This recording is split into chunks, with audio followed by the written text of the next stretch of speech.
آج کے دور میں جب ہم اسرائیل اور فلسطین کی جنگ کے بارے میں نیوز میں دیکھتے ہیں یا نیوز پیپرز میں پڑھتے ہیں تو ایسا لگتا ہے جیسے جیوڈائزم اور اسلام شروع سے ہی ایک دوسرے کے رائیولز ہیں اور یہ کبھی بھی پرامن نہیں رہے۔ لیکن جب ہم تاریخ میں دیکھتے ہیں تو حقیقت اس کے برعکس بھی نظر آتی ہے۔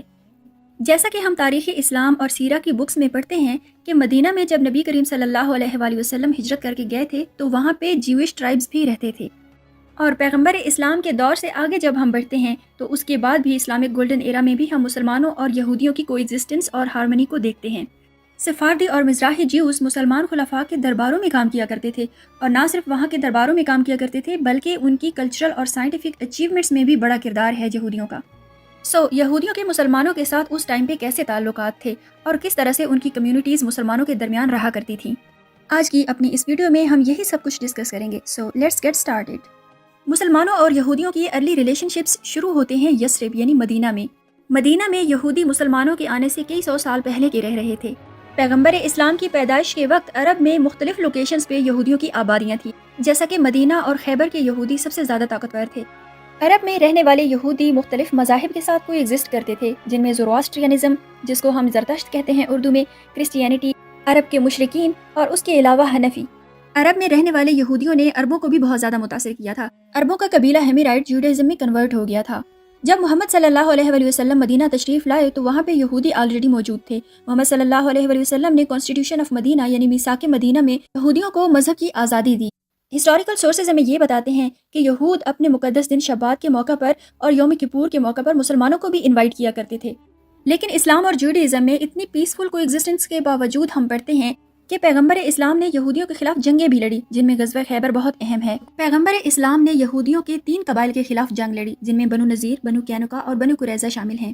اور اس لڑی جانے والی جنگ پہ ویسٹ کی جانب سے آج تک بہت زیادہ کرٹیسزم ہوتا ہے کہ نبی کریم صلی اللہ علیہ وآلہ وسلم نے یہودیوں کو مذہبی بنیاد پر ظلم و ستم کا نشانہ بنایا ہے، حالانکہ اس میں کوئی سچائی نہیں ہے۔ یہودیوں نے مسلمانوں سے غداری کر کے خود ہی اس جنگ کو دعوت دی تھی، اور ہسٹوریکل سورسز کے مطابق مدینہ میں تقریباً 20 سے زائد یہودی قبائل رہتے تھے، اور ان 3 قبائل کو مدینہ سے نکالے جانے کے بعد بھی وہ یہودی قبائل مسلمانوں کے ساتھ پیسفلی رہتے رہے۔ میڈیول ٹائم یعنی قرون وسطیٰ کے ٹائم جب مسلمانوں کا گولڈن ایرا تھا، تو اس ٹائم میں ہمیں ہسٹوریکل سورسز یہ بتاتے ہیں کہ مسلمان یہودیوں کے ساتھ زیادہ پرامن طریقے سے اور کوئی ایگزسٹنس میں رہے، جبکہ کرسچنس کے معاملے میں ایسا نہیں تھا۔ اور پیغمبر اسلام کی وفات کے بعد بھی یہودی مسلمانوں کے علاقوں میں پرامن طریقے سے رہتے رہے، اور مڈل ایسٹ کی طرف رومن امپائر کے خلاف اور سیسینین امپائر کے خلاف جو جنگیں ہوئی ان میں بھی یہودیوں نے باقاعدہ شمولیت کی تھی۔ خلافت راشدہ اور بنو امیہ کی خلافت کے دوران یہودی اور عیسائی اپنے فیتھ کے مطابق ہی زندگی بسر کرتے رہے، ان کو فورس نہیں کیا گیا اسلام قبول کرنے کے لیے۔ اس لیے بیبیلون اور انطاکیہ میں رہنے والی کمیونٹیز اپنے فیتھ کے مطابق جیوش اور کرسچین ہی رہے، اور ان کمیونٹیز میں رہنے والے کرسچینز اور جیوز اگر مسلمان ہوئے بھی ہیں تو یہ سارا پروسیس بہت ہی گریجولی ہوا۔ مسلم گولڈن ایرا کے دوران بغداد، کائرو اور طائفہ میں یہودی بہت ہی پرومیننٹ پوزیشنز پہ کام کیا کرتے تھے۔ یہودی اور عیسائی مسلمانوں کی یونیورسٹیز اور مدارس میں ٹرانسلیشن کا کام کیا کرتے تھے، جن میں بیت الحکمہ میں ہم دیکھتے ہیں کہ بہت سارے جیوز اور کرسچینز ٹرانسلیشن کا کام کیا کرتے تھے۔ مسلم کیلیفیٹ میں یہودیوں کے 2 طرح کے فرقے آباد تھے، ربائنک جیوڈائزم اور کیرائٹ۔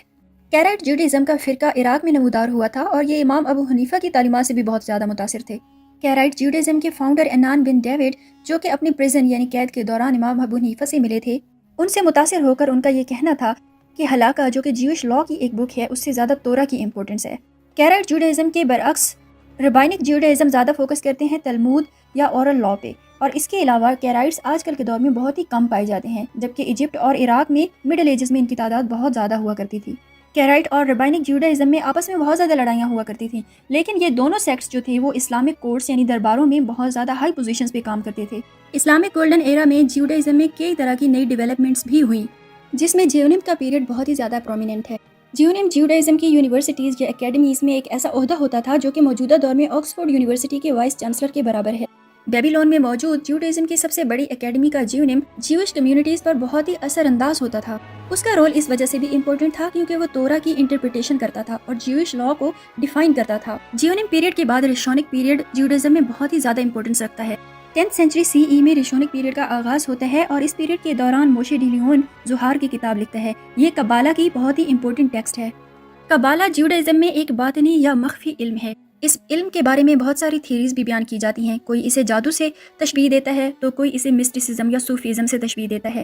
ریشونک پیریڈ کے دوران Jewish communities Palestine, Egypt, Yemen, Syria, Iran, Iraq, central Asia اور اس کے علاوہ الاندلس میں بھی پائی جاتی تھیں۔ پیلسٹائن اور موروکو میں رہنے والے جیوز دیہاتوں میں بھی رہا کرتے تھے، جبکہ ایجپٹ اور اندلوسیا میں رہنے والے جیوز زیادہ تر شہروں میں رہا کرتے تھے۔ مسلمانوں کے علاقوں میں رہنے والے جیوز، چاہے وہ شہروں میں رہ رہے تھے یا دیہاتوں میں رہ رہے تھے، وہ بالکل مسلم کمیونٹیز کے ساتھ مکس ہو چکے تھے اور مکمل طور پر اسلامک کمیونٹیز اور جیوش کمیونٹیز ایک دوسرے کے ساتھ پیسفلی رہ رہی تھیں۔ اور انٹرسٹنگلی آپ کو یہ بات سن کر حیرت بھی ہوگی کہ مسلم علاقوں میں رہنے والے جیوز ہائی پولیٹیکل رینکس پہ بھی کام کرتے تھے۔ ایون کہ اسلامک اندلوسیا یعنی اسلامک اسپین میں ایک جیو جن کا نام سیمیول نگیٹ تھا، وہ اسلامک اسٹیٹ میں ایز اے پرائم منسٹر کام کرتے تھے۔ مسلمانوں کے علاقوں میں رہنے والے جیوز، جن میں مزراہیم اور سفاردک جیوز شامل ہیں، ان دونوں کمیونٹیز میں بہت زیادہ کلچرل ڈفرینسز بھی پائے جاتے ہیں، کیونکہ مزراہیم جیوز زیادہ تر مڈل ایسٹ میں رہتے تھے، اس لیے مزراہیم جیوز پر زیادہ تر انفلوئنس بھی مڈل ایسٹرن کلچر کا ہے، جبکہ سفاردک جیوز اندلوسیا یعنی اسلامک اسپین میں رہا کرتے تھے۔ اس لیے اندلوسیا سے تعلق رکھنے والے جیوز پر کلچرل انفلوئنس بھی زیادہ تر اسلامک اسپین کا تھا۔ مزراہیم اور سفاردک جیوز کی کیٹیگریز پر آج بھی اسلامک انفلوئنس بہت زیادہ ہے۔ اسلامک گولڈن ایرا، جو کہ سائنس، لٹریچر اور آرٹ میں ایڈوانسمنٹس کی وجہ سے بہت ہی سگنیفیکینٹ ہے، اور یہ ٹائم صرف مسلمانوں کے لیے نہیں بلکہ جیوش کمیونٹیز کے لیے بھی بہت ہی اہمیت کا حامل ہے۔ اسلامک گولڈن ایرا صرف مسلمانوں کا گولڈن ایرا نہیں تھا، بلکہ وہاں پہ رہنے والی دوسری مذہبی مائنورٹیز، جن میں جیوڈائزم سب سے زیادہ پرومیننٹ ہے، ان کے لیے بھی گولڈن ایرا کی حیثیت رکھتا ہے۔ مسلمانوں کے گولڈن پیریڈ کے دوران کئی جیوش پرومیننٹ تھنکرز، فلاسفرز اور پولیٹیشینز گزرے، جن میں سب سے پہلا نام لیا جاتا ہے موزیز مائمونیڈیز، جن کو موشے بن میمون بھی کہا جاتا ہے۔ موزیز مائمونیڈیز قرطبہ میں پیدا ہوئے تھے اور ان کی فلسفی اور ریلیجیس ٹیکسٹ کی انٹرپریٹیشنز آج بھی جیوڈیزم پہ بہت انفلوئنس رکھتی ہے۔ موزیز مائمونیڈیز سلطان صلاح الدین ایوبی کے پرسنل فزیشین بھی رہے ہیں۔ مائمونیڈیز کی فلسفی پہ مسلم تھنکرز کا بہت ہی انفلوئنس نظر آتا ہے، اور صرف ایک مائمونیڈیز ہی نہیں تھے جنہوں نے مسلمانوں کے ہاں ایز اے فزیشین کام کیا، بلکہ مسلمانوں کی رائل فیملیز میں اور ان کے کورٹس میں زیادہ تر یہودی ہوا کرتے تھے جو کہ ایز اے فزیشین کام کیا کرتے تھے۔ سلطنت عثمانیہ میں رائل فیملیز کے لیے ایز اے فزیشین یہودی ہی اپوائنٹ ہوا کرتے تھے۔ اسی لیے یہودیوں کے بارے میں یہ کہا جاتا ہے کہ جب یورپ میں ان کا قتل عام ہو رہا تھا اور یورپی ان کی پرسیکیوشن کر رہے تھے اور اپنے ملکوں سے نکال رہے تھے، تب سلطنت عثمانیہ میں یہودیوں کے ہاتھ رائل فیملیز کو چھو رہے تھے، ان کے لیے ایز اے فزیشین کام کرنے کی وجہ سے۔ مسلمانوں کی سلطنتوں میں زیادہ تر غیر مسلمز کے لیے ملٹری اور سیکیورٹی کی جابز نہیں ہوا کرتی تھیں، اور نہ ہی ایز اے پولیٹیشینز یہ لوگ کام کر سکتے تھے۔ لیکن جیوز کے بارے میں معاملہ ذرا مختلف تھا۔ جیوز میں بہت سارے ایسے نام ہمیں ملتے ہیں ہسٹری میں جو کہ پولیٹیشینز کے طور پر بھی کام کرتے رہے ہیں اور ایز اے ملٹری جنرلز کے طور پر بھی انہوں نے کام کیا ہے۔ ان میں ایک بہت ہی مشہور و معروف نام سیمیول بن نگریلا کا لیا جاتا ہے۔ انہوں نے مسلم اسپین میں بنو امیہ کے دربار میں ایز اے پولیٹیشین کام کیا ہے، اور نہ صرف ایز اے پولیٹیشین کام کیا ہے بلکہ یہ بہت اعلیٰ درجے کے پوئٹ بھی تھے، اور ان کی پوئٹری مسلمان دنیا میں اس وقت بہت زیادہ پسند کی جاتی تھی۔ اسلام اور جیوڈیزم کے ریلیشنز جو مسلم گولڈن ایرا میں تھے بہت ہی پیسفل اور کوئی ایگزسٹنس کے طور پر دیکھے جاتے ہیں، لیکن ایسی بھی بات نہیں کہ یہاں پر بالکل کوئی بھی مسائل نہیں تھے۔ جی، ان مسائل کو بھی ڈسکس کرنا ضروری ہے۔ مسلمانوں اور یہودیوں کے درمیان بعض اوقات ٹرائبل کانفلکٹس بھی ہوا کرتے تھے، لیکن زیادہ تر ریلیجیس کانفلکٹس بھی ہمیں دیکھنے کو ملتے ہیں، اور خاص طور پر فاطمی حکومت جو کہ ایجپٹ میں قائم تھی، انہوں نے یہودیوں پر بہت ہی زیادہ ریسٹرکشنز لگائی تھیں۔ اور اسی طرح الموہد ڈائنسٹی جو نارتھ افریقہ میں قائم تھی، انہوں نے بھی نہ صرف جیوز کو بلکہ کرسچنز کو بھی فورسفلی مسلم بنانے کی کوشش کی تھی۔ لیکن ان جنرل اگر ہم بات کرتے ہیں تو مسلمانوں کے گولڈن پیریڈ کے دوران ریلیجیس مائنورٹیز نے نہ صرف فلورش کیا بلکہ کلچرلی اور انٹلیکچولی بھی بہت زیادہ ان کی ایڈوانسمنٹس ہمیں نظر آتی ہیں۔ خاص طور پر جیوز کے بارے میں یہ چیز بہت ہی زیادہ پرومیننٹ ہے، کیونکہ جیوز نے مسلمانوں کے شانہ بشانہ کام کیا تھا اور مسلمانوں کے گولڈن پیریڈ میں بہت زیادہ ان کا کنٹریبیوشن بھی ہے۔ امید ہے آج کی ویڈیو میں آپ کو بہت کچھ نیا سیکھنے کو ملا ہوگا، اور اگر آپ انٹرسٹیڈ ہیں ریلیجنز میں، ہسٹری میں، سویلائزیشنز میں، کلچرز میں، تو میرے چینل کو سبسکرائب کرنا نہ بھولیے گا، ویڈیو کو لائک کیجیے، کامنٹ کیجیے، اپنا فیڈ بیک لازمی دیجیے گا۔ تھینکس فار واچنگ، اللہ حافظ۔